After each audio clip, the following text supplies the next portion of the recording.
अंतर्राष्ट्रीय criminal court यानी ICC के जजों ने यूक्रेन के मामले में रूस के राष्ट्रपति व्लादिमीर पुतिन को बड़ा झटका दे दिया है। कोर्ट ने पुतिन के खिलाफ अरेस्ट वारंट जारी किया है। अदालत ने कहा पुतिन ने यूक्रेन में वॉर क्राइम किए हैं। वो यूक्रेनी बच्चों के किडनैप और डिपोर्टेशन के क्राइम के लिए जिम्मेदार है। आईसीसी ने कहा है कि उनके पास ये मानने के लिए उचित आधार है कि पुतिन ने न सिर्फ इन अपराधों को अंजाम दिया बल्कि इसमें दूसरों की भी मदद की है। कोर्ट ने कहा पुतिन ने बच्चों के अपहरण को रोकने के लिए अपने अधिकारों का इस्तेमाल नहीं किया। उन्होंने बच्चों को डिपोर्ट करने वाले अन्य लोगों को रोका नहीं, कार्रवाई नहीं की। वहीं यूक्रेन के राष्ट्रपति वोलोदिमीर ज़ेलेंस्की ने इस मामले में कहा पुतिन के खिलाफ आईसीसी का वारंट अभी शुरुआत है। वहीं यूक्रेन के राष्ट्रपति वोलोदिमीर ज़ेलेंस्की ने इस मामले में कहा हालांकि रूस ने युद्ध अपराधों के आरोपों से इनकार किया है। रूस के विदेश मंत्रालय की प्रवक्ता मारिया ज़खारोवा ने कहा कानूनी तौर पर रूस के लिए इस गिरफ्तारी वारंट का कोई मतलब नहीं है क्योंकि रूस इंटरनेशनल क्रिमिनल कोर्ट की रूस स्टैट्यूट का हिस्सा नहीं है। दरअसल 123 देशों ने कोर्ट की स्थापना वाले एक समझौते पर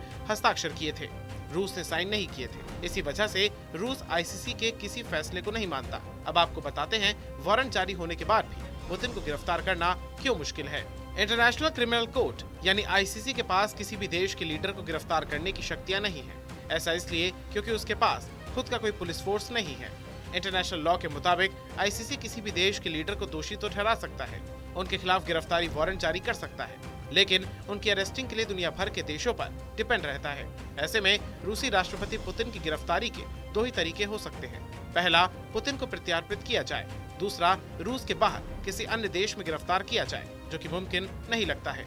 वहीं खबर ये भी है कि रूसी चाइल्ड राइट कमिश्नर मारिया लवोवा-बेलोवा के खिलाफ भी वारंट जारी किया गया है। न्यूयॉर्क टाइम्स की रिपोर्ट के मुताबिक बेलोवा के खिलाफ भी गिरफ्तारी वारंट जारी किया गया है। जंग शुरू होने के बाद से कई बार रूसी सैनिकों पर यूक्रेनी बच्चों के अपहरण के आरोप लगे हैं। रूस ने इन आरोपों को खारिज किया है, लेकिन कभी इस बात को नहीं नकारा कि बच्चों को रूस भेजा जा रहा है।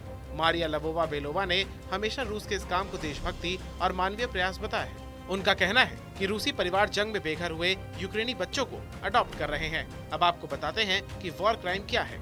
युद्ध के लिए भी कुछ नियम होते हैं। इन नियमों को जिनेवा कन्वेंशन, हेग कन्वेंशन और अन्य अंतर्राष्ट्रीय कानूनों और समझौतों के तहत बनाया गया है।